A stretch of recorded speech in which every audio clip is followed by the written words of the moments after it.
Hey everybody. So Scott and I have had such a crazy few days that we are really working hard to regroup and get it together. And so as we were looking at our ingredients that we needed to use up right away, or at least before we dive into everything that we just got Saturday from the farmer's market, we had some things that we had actually gotten a week ago. We had some fresh green beans, and then we also had some okra. These both came from the farmer's market in Kansas City. And we also had some tomatoes that are super juicy and ready to go right now. So tonight we're actually gonna do two sides and instead of an entree. So we're getting creative tonight. So we're gonna do a roasted okra and tomato salad, and we're just gonna put that over greens. And then we're also gonna do, it's actually a grilled green beans and curry sauce, but we're actually gonna just roast the green beans. But another thing that we had that we needed to use right away is we had 2 packages of these king trumpet mushrooms. And Scott got those on clearance. Yes, he did. And so those mushrooms are really, really good roasted. And we've done a couple things with them now. I love to take the bacon seasoning that goes with our bacony tofu bites. And I actually made up a double batch of that seasoning because I had 2 packages of those mushrooms. And we've done this a couple different ways. I've cut those mushrooms into strips and used that bacon seasoning to try to imitate the flavor of bacon, and it does a really beautiful job at it. But today what I did is I actually chopped those mushrooms and used the bacon seasoning and roasted it. And I personally like the chopped version better because when you leave them in bigger pieces, like if you were trying to imitate strips of bacon, they just end up a little more chewier than I personally like. So we really liked the texture and the crispiness of chopping those mushrooms, adding that bacon seasoning, and we roasted that at 400 degrees for 20 minutes, tossed it, did another 5, because then we were able to turn that into 2 recipes. We did an EBLT for breakfast and had some cantaloupe that we just got at the market. And then we also took those bacony roasted mushrooms and turned them into a BLT salad at lunch today.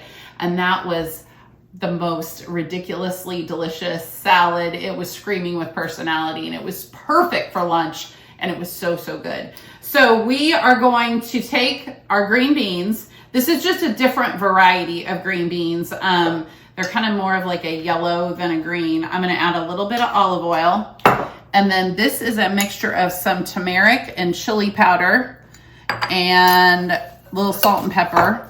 And I'm also going to throw in some garlic cloves and a can of chickpeas. The recipe doesn't call for this part, but I just thought that would give it a little bit more pizzazz.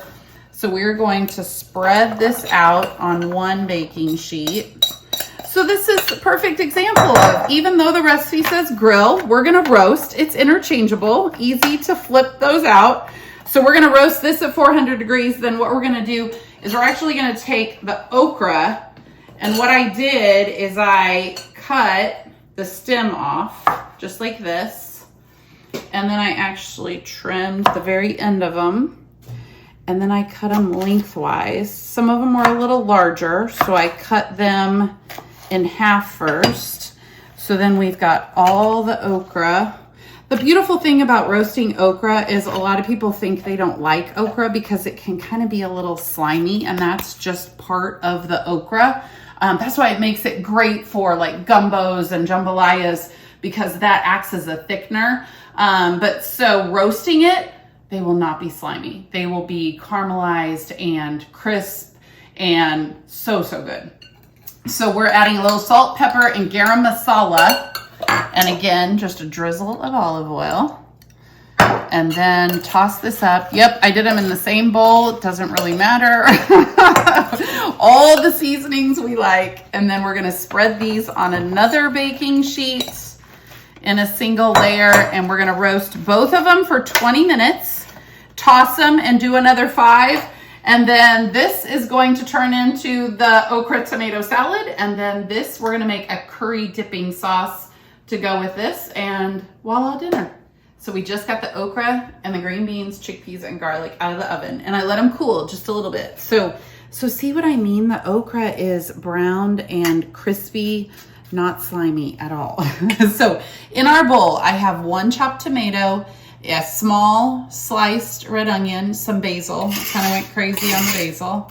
We're going to put all of the okra in, and then we're going to add some chopped almonds. And then our dressing is going to be as simple as just a drizzle of olive oil and a tablespoon of lemon juice, or half a lemon. And then we're gonna add a dash of salt and pepper. And this salad is even better left over because everything kind of comes together and it's summery and oh, so good. Of course, it's better with those summer tomatoes and the basil and all that. Actually, the recipe calls for cilantro and we didn't even have cilantro. So we're doing basil because why not? And so we are gonna actually top that on top of our greens. All we had left was a little kale and arugula, so we just massaged that with a little oil and some balsamic. And so for the chickpeas and the green beans, we're going to serve them just like this. Now those garlic cloves, I think I showed you this before. They're so tender that you could mash them with your fork, but we're just gonna eat the cloves like that. And then put together this curry dipping sauce. So this is a combo of Greek yogurt and a little mayo and some turmeric and curry powder and a little bit of cayenne and salt and pepper. And so that goes perfectly with all of that, and yum dinner. It's gonna be super delicious, and there you go. Hope you try it and enjoy it as much as we do.